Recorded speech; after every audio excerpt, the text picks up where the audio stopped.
So this is going to be an attempt at doing a tutorial for Simba, for drawing Simba. You will notice there's another layer on this drawing. That's mainly because I just did a 20-minute tutorial, my camera wasn't recording and I didn't have the heart to delete it yet. So I have actually decided that I'm probably going to do a full body version as well now, considering that the one before I only did a head. So if we just start off, Disney characters, well, a lot of characters actually mainly start off with the circle for the head, and then this vertical line tends to tell you the direction the face is going to be in, and the horizontal line just tells you the positioning of the eyes. Obviously if their head's at an angle, one eye might be higher than the other one, and that helps you sort of guide your way. In terms of Simba, he's got this sort of muzzle at the front, so I tend to just sort of draw a box in the general area where that muzzle's going to be.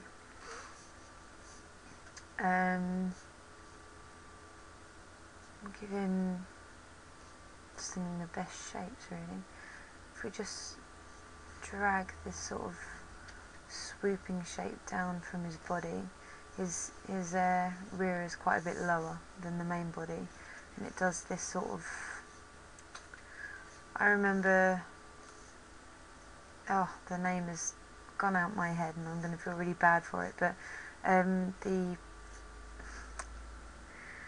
it's the animator that he animated Belle in Beauty and the Beast, and he was doing a tutorial for drawing Po from Kung Fu Panda, and he basically said, imagine it's like a sock and the sock's going sort of between this ball shape and the other end, so it's this sort of, I don't even know how to describe that shape, but this sort of shape.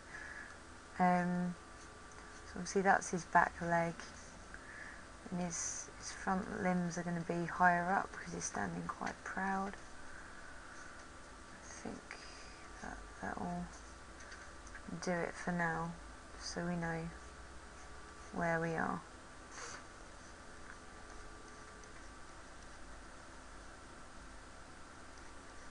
Right, he's got his tail out the back, and his ears. So these are sort of just rough placings at the moment, nothing perfect. So we just get our layers back up. I'm just going to turn that layer down a bit so we can work over the top. Obviously in pencil this isn't as easy to do, but you basically start with a lighter pencil so that you are getting this sort of faded layout before you start doing the real thing.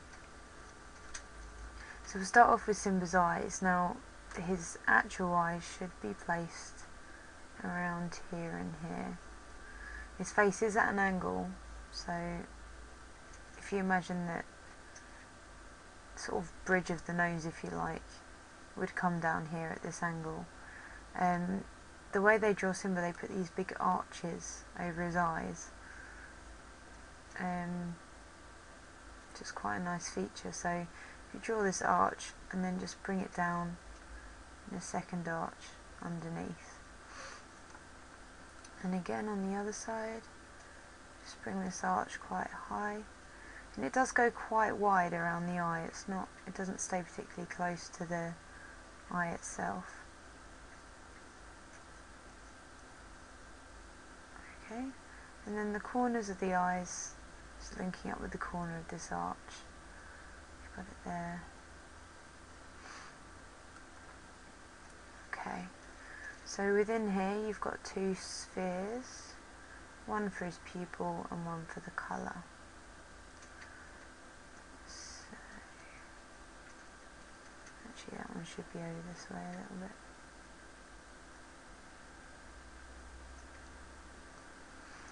And we'll just put some highlights in his eyes as well, with a little sparkle.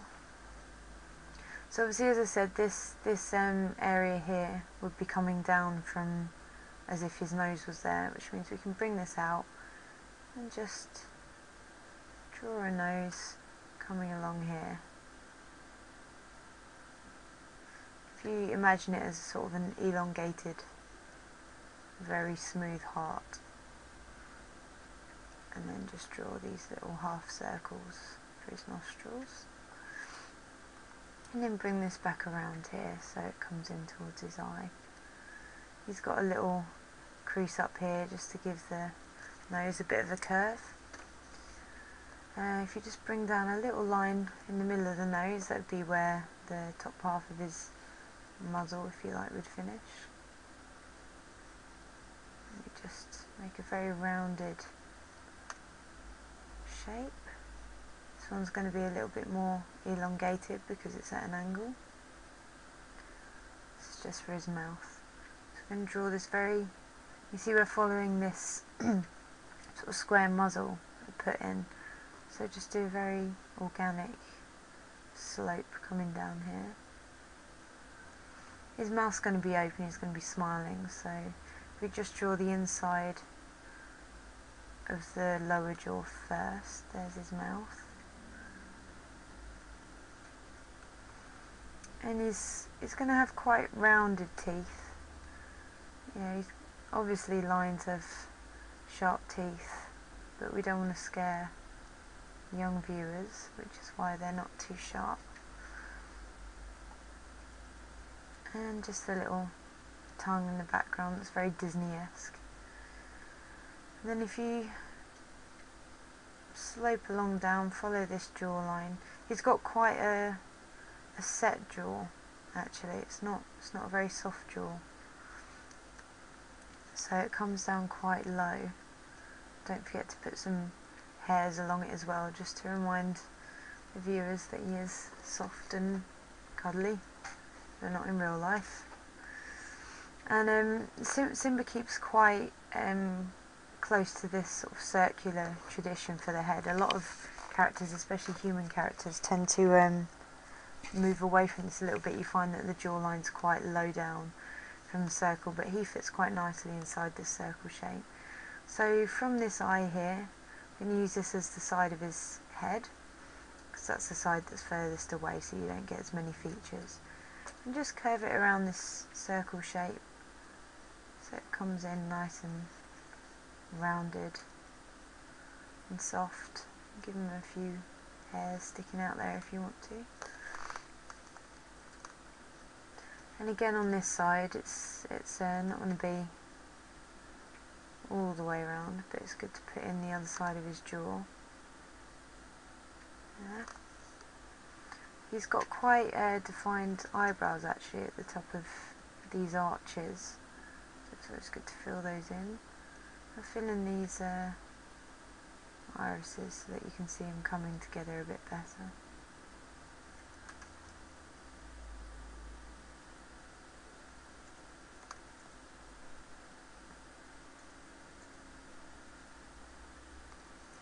I'm actually going to move this eye. I don't like it being where it is.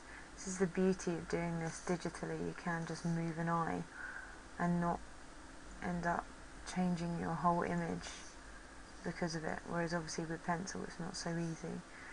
I've just moved that away from the nose because he was looking a bit too squashed. So if we follow this circle back for his forehead, he has got a little line of hair that goes down the front of his face.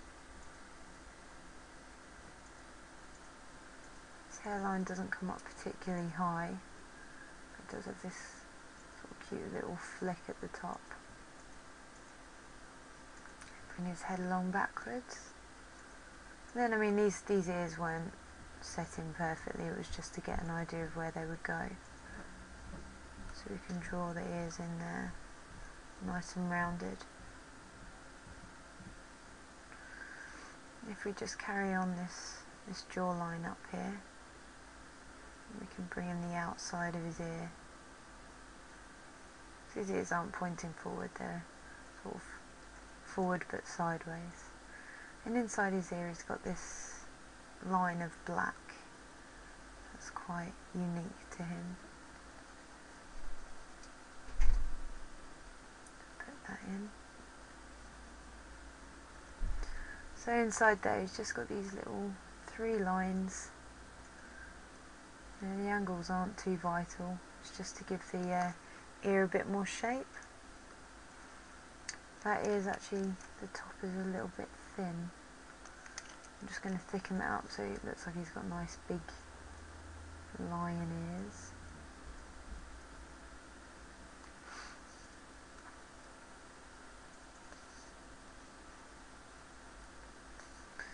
Okay, and the other one is off at a slightly different angle. So I'm going to bring him around like this.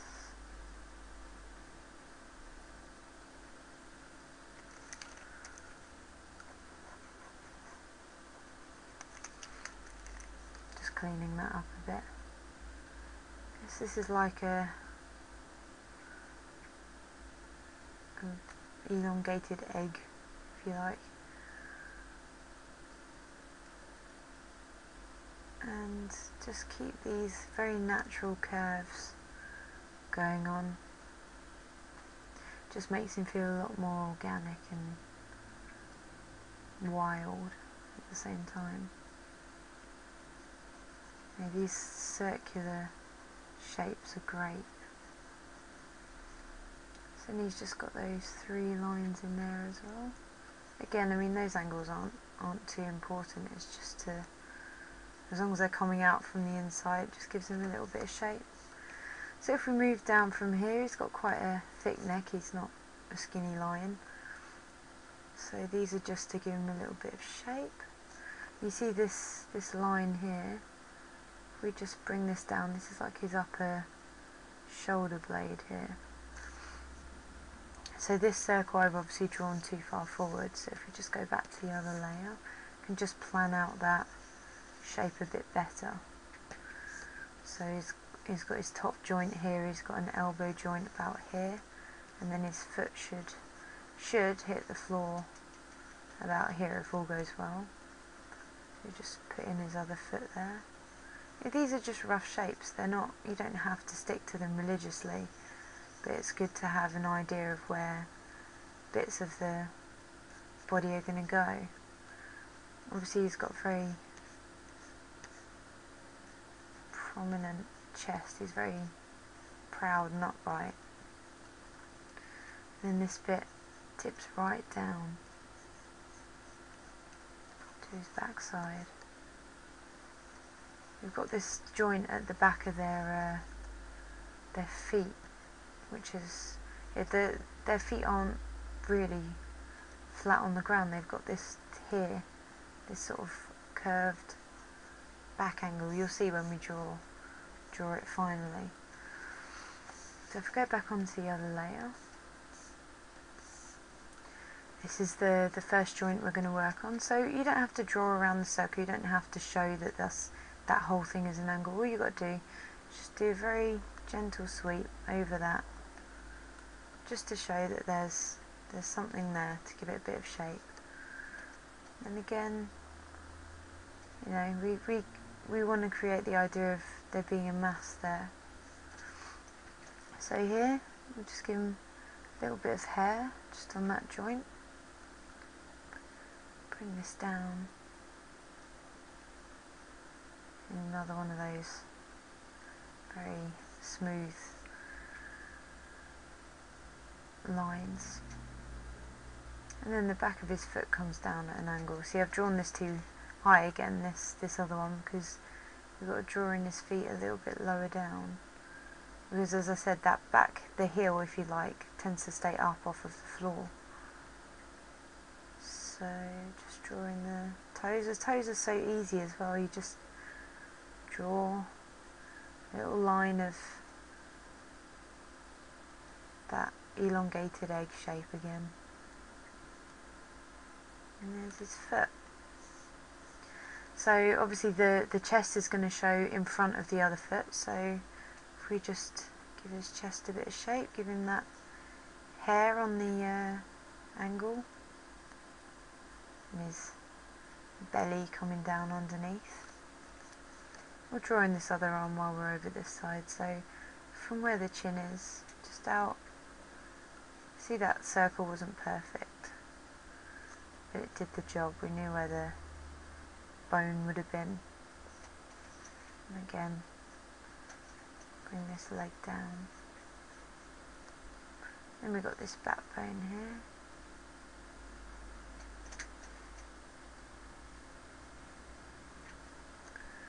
And the toes on this one, obviously like the other one, I didn't quite mark it out perfectly.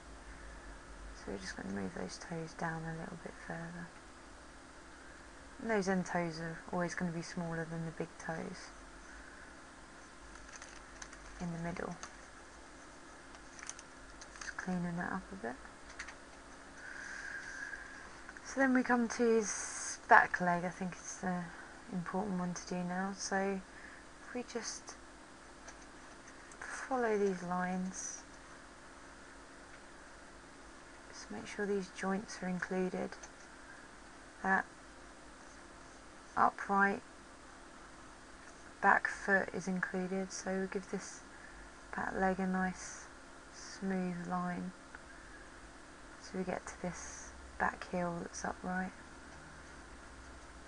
Bring that down, and then put in those nice easy toes.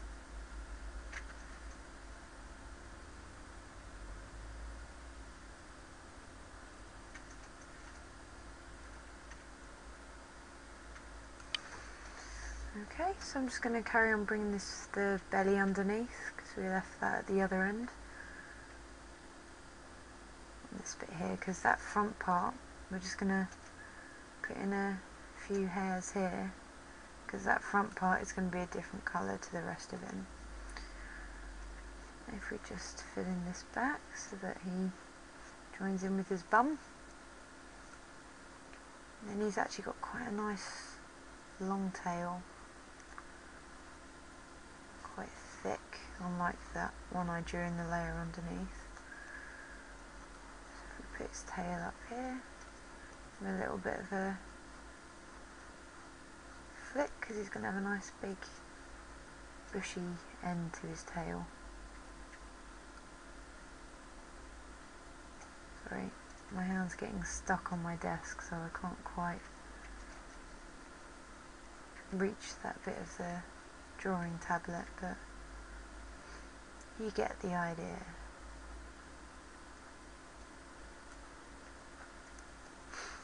So if we hide this layer underneath, you can see that we've got a pretty successful Simba. Oh, no we don't, he's missing a back leg. Just pop that in there, so you won't really see a lot of it stuck behind this other one. Now we have a pretty successful Simba, I hope. Well, I hope you enjoyed this. Just going to make a couple of adjustments on his eyes. Wanted them to be more arched than circular.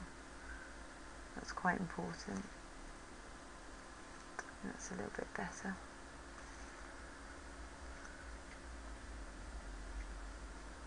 So yeah, you'll find that you go back and you make little changes and he becomes more like the original Simba than just one that I've made a lame attempt of showing you how to do. So I hope this helps in some way. I'm sorry if it's not really guided you, and yeah, have fun drawing Simba.